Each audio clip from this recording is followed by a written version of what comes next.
అన్ తెలంగాణ ప్రజలందరికీ శుభోదయం.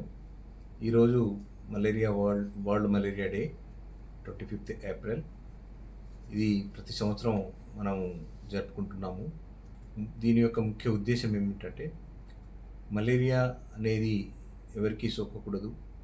దోమ అనేది ఎవరికి పుట్టకూడదు.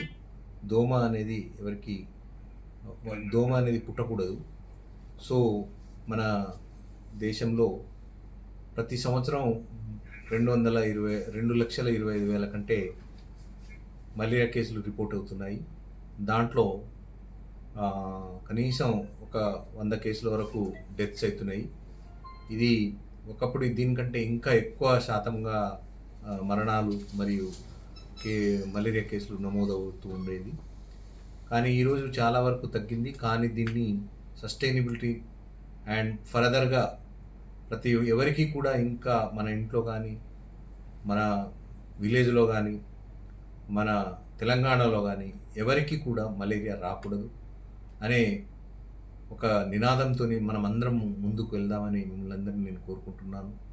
ముఖ్యంగా కొత్తగూడెం, మహబూబాబాద్, మంచిర్యాల్, ఆసిఫాబాద్, ములుగు అండ్ మన భూపాల్పల్లి ఏదైతే గోదావరి బెల్ట్ ఉందో ఇటువంటి ఏరియాలో మలేరియా కేసులు చాలా ఎక్కువగా నమోదవుతున్నాయి.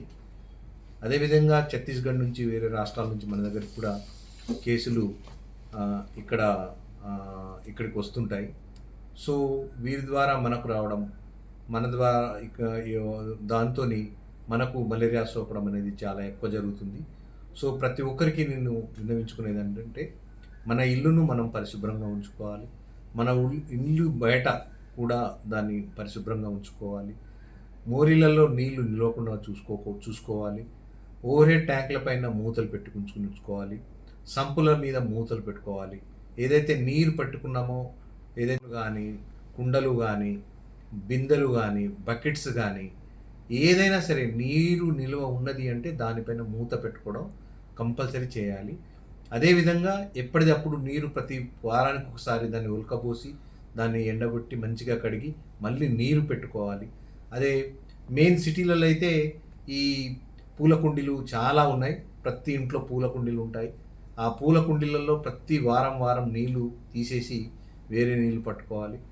అదేవిధంగా ఇంట్లో పైకప్పులో ఉన్న చెత్త చెదారము లేకపోతే పై కప్పు పైన నీరు నిలవకుండా ఉండడం, పైన సీసాలు కానీ చెత్త అదంతా టైర్లు కానీ ఇటువంటివన్నీ బయటపడేయడము, కొబ్బరి చిప్పలు ఎప్పటికప్పుడు డిస్మాంటిల్ చేయడము, అండ్ ఎక్కడైతే మన కాలనీలో కానీ మన సిటీలో మన పరిసరాలలో నీరు ఏదైనా చెత్త చెదారం ఉంటే ఇమ్మీడియట్గా జిహెచ్ఎంసీ వాళ్ళకి ఫోన్ చేసి ఆ చెత్తను తొలగించడం కోసం ప్రయత్నించాలి.